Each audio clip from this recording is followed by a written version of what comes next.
اگر مزی نکل آئے تو استنجا کافی ہے، کیونکہ یہ حدیث میں ہے، حضرت علی رضی اللہ عنہ فرماتے ہیں کنت رجلا مزا، میں بڑا طاقتور آدمی تھا اور مجھے مزی بہت آتی تھی۔ اب مجھے شرم آتی تھی کہ یہ مسئلہ حضور سے کیسے پوچھوں کہ میرے گھر میں حضور کی بیٹی ہے۔ میں نے کسی کو بھیجا کہ آپ جا کے مسئلہ پوچھیں، حضور نے فرمایا کہ استنجا کر لو اور وضو کرو، غسل کی ضرورت نہیں ہے۔ حضرت عبداللہ ابن زبیر تشریف لائے اپنی خالہ کی خدمت میں بی بی عائشہ کے پاس۔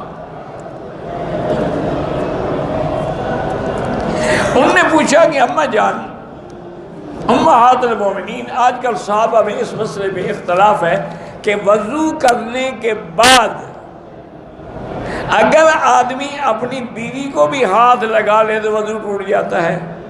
بعض صحابہ کہتے ہیں نہیں ٹوٹتا ہے۔ تو اب اس مسئلے کا حل تو آپ ہی بتا سکتی ہیں، کیا کبھی ایسا ہوا ہے کہ حضور پاک نے وضو کے بعد آپ کو ہاتھ لگایا ہو؟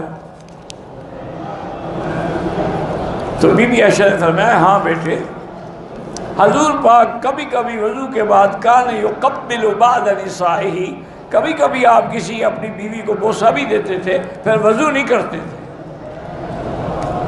تو معلوم ہوا کہ بیوی کو بوسہ دینے سے یا ہاتھ لگانے سے وضو نہیں ٹوٹتا۔ تو اب یہ حدیث تو ہے، لیکن کیا یہ سنت ہے کہ ہر آدمی وضو کرنے کے بعد پہلے بیوی کو بوسہ دے پھر نماز میں تشریف لائے؟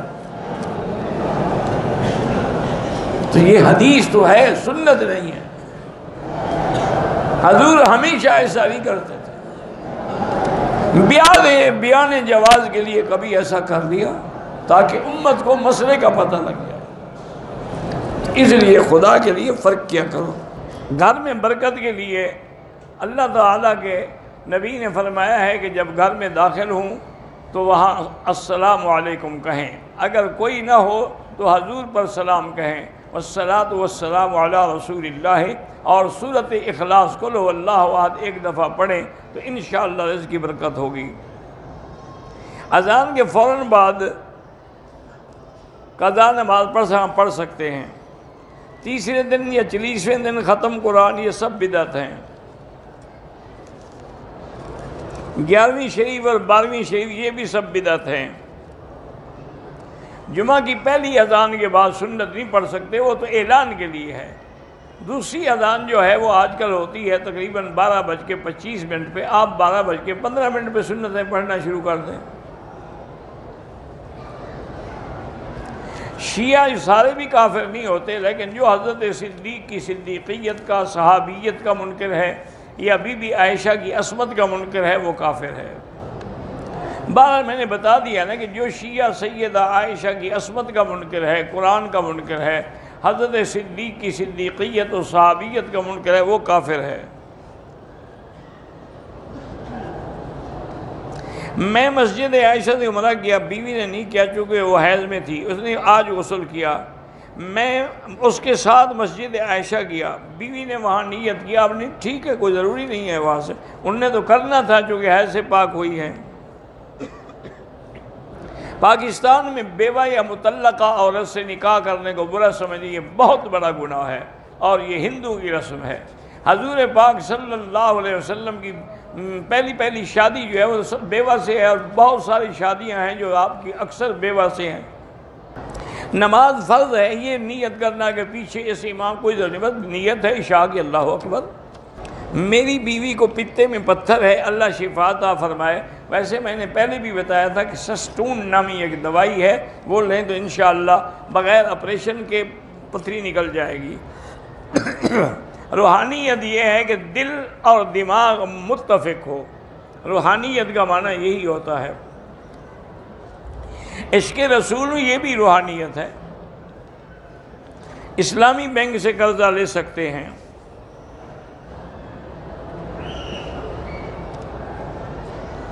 انشورنس اس لیے لاگو کی گئی ہے کہ بعض اوقات ایسے لوگ ہیں جو بیچارے فوت ہو جاتے ہیں، ان کو کوئی سنبھالنے والا نہیں ہوتا تو کیا کریں، تو مجبوری میں انشورنس جائز ہے۔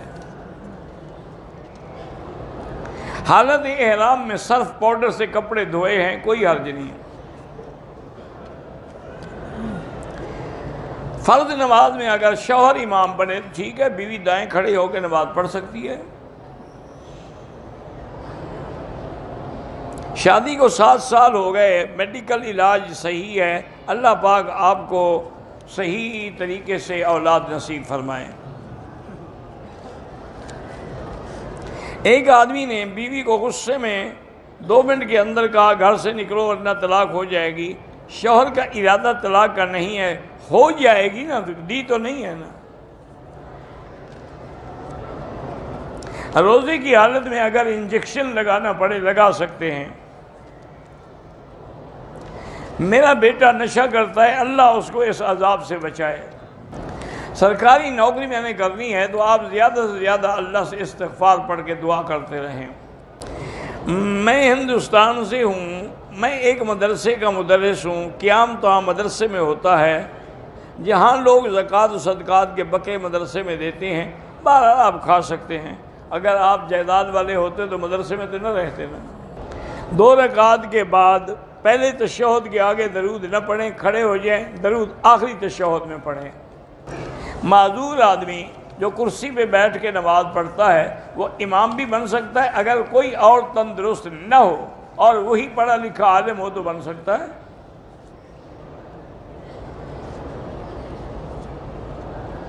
میری 3 بہنیں ہیں، عالمہ ہیں، رشتے نہیں ہو رہے، سورۃ الرحمن 3 دفعہ پڑھ کے دعا کیا کریں۔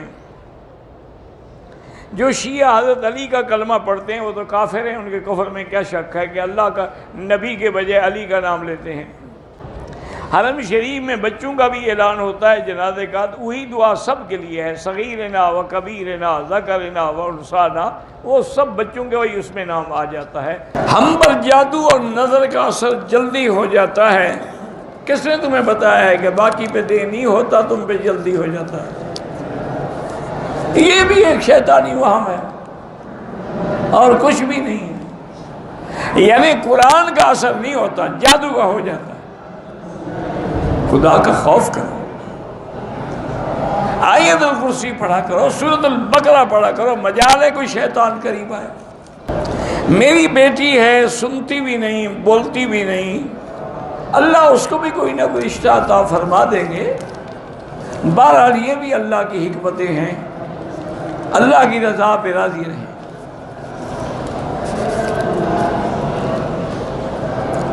بھئی ہر بریلوی برا نہیں ہوتا، بریلوی میں بڑے بڑے علماء پیدا ہوئے ہیں۔ بات یہ ہے کہ اگر وہ اہل بدعت میں ہے، قبروں پہ سجدے کرتا ہے، چڑھاوے چڑھاتا ہے، 11ویں کے دودھ پیتا ہے، میلاد مناتا ہے، اذان سے پہلے صلاۃ و سلام پڑھتا ہے، یہ بدعتی ہے، اس کے پیچھے نماز جائز نہیں۔ رفع یدین کرنے والے کی بھی نماز ہوتی ہے، نہ کرنے والے، دونوں حدیثیں موجود ہیں۔ میں نے کسی کے لیے عمرہ کیا ہے، وہ فوت ہو گئے ہیں، انشاءاللہ آپ کو بھی پورا ثواب ملے گا۔ کچھ دن پہلے نماز فجر میں امام صاحب نے آیت تلاوت کی، سجدے کی، تو بہرحال جن نے سجدہ کیا الحمدللہ، رکوع میں چلے گئے تب بھی نماز ہو گئی، اور جو کھڑے رہے ان کی نماز نہیں ہوئی، دوبارہ لوٹ آئے۔ عورت بھی جنازہ پڑھ سکتی ہے، ہاں جی پڑھ سکتی ہے۔ حیدرآباد سندھ سے کہ میری والدہ کے لیے، بچوں کے، اللہ آپ کی تمام حاجات پوری کرے۔ جن کی اولاد نہیں ہے اللہ ان کو اولاد صالح عطا فرمائے۔